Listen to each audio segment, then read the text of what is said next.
L'électricité est dangereuse pour l'homme. Elle présente des risques pouvant entraîner des blessures graves, dans les pires cas, la mort. Les électriciens intervenant dans des installations d'ordre électrique doivent avoir connaissance des risques électriques et prendre des mesures en se faisant former sur des habilitations électriques. L'électricité présente aussi des risques pour les appareils pouvant entraîner des courts-circuits ou des surcharges. L'électricien habilité doit prendre des mesures requises pour protéger les appareils qui fonctionnent dans les habilitations. Le courant électrique peut provoquer plusieurs choses. Il a une influence sur le corps humain. L'électrisation, l'électrocution et les brûlures. Pour l'électrisation, c'est le passage du courant électrique dans le corps humain lorsqu'il est soumis accidentellement à une tension.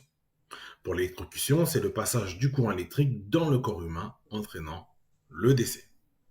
Et les brûlures, c'est la destruction de la peau due à la chaleur dégagée par le corps humain lorsqu'il est traversé par le courant électrique. Certaines brûlures sont dues à des arcs électriques aux projections de métal en fusion.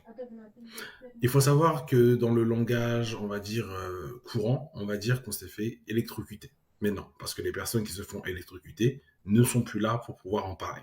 Donc, quand on se prend un coup de châtaigne, comme on dit dans le langage courant, on dit qu'on s'est fait électriser.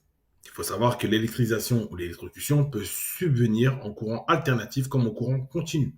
En courant alternatif, il est dangereux à partir de 30 milliampères. Et en courant continu, il est dangereux à partir de 130 milliampères. En plus des brûlures, il y a quelques symptômes qui peuvent subvenir à la suite d'une électrisation.